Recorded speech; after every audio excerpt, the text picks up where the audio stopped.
Nous avons souhaité allier les deux ministères, le ministère en charge de l'énergie, des mines et de l'environnement, ainsi que le ministère délégué en charge des Marocains résidant à l'étranger, avec l'IRSN, autour de la thématique des experts marocains résidant à l'étranger et du réseautage dans le domaine des technologies propres.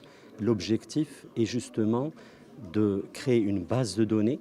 Cette base de données va permettre justement un mentoring, un accompagnement et un travail conjoint entre nos forces vives au niveau national et nos forces vives qui se trouvent au niveau de tous les pays du monde, avec un objectif de soutenir la formation, de soutenir la recherche et l'innovation et de soutenir aussi l'entrepreneuriat dans le domaine des technologies propres.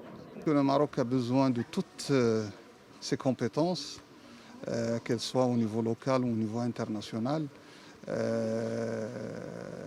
Alhamdulillah, les compétences marocaines aujourd'hui se confirment dans pas mal de domaines et dans pas mal de continents et de pays, et surtout dans le domaine du développement durable et des énergies renouvelables. Nous avons remarqué l'existence des grands experts dans des laboratoires, des universités, des entreprises.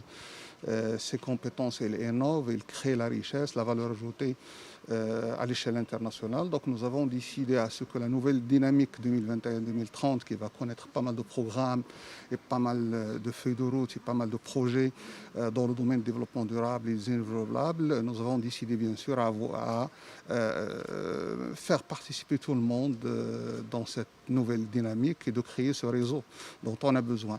Et je crois que c'est une dynamique globale. Aujourd'hui, on parle de développement durable, des énergies renouvelables, mais avant, il y avait bien sûr d'autres réseaux qui sont créés autour d'autres domaines. Donc, la 2021-2030 va connaître pas mal de programmes, pas mal de développement dans différents secteurs. Donc, nous avons besoin de toutes les compétences, de toutes les expertises qui existent à l'échelle nationale et à l'échelle internationale.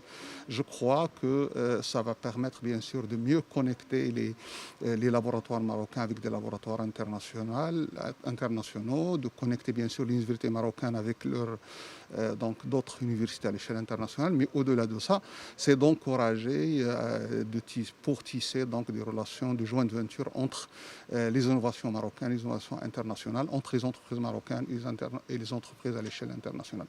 Donc c'est une dynamique de réseautage qui permettra d'avoir plus de richesse en termes de compétences et d'expertise.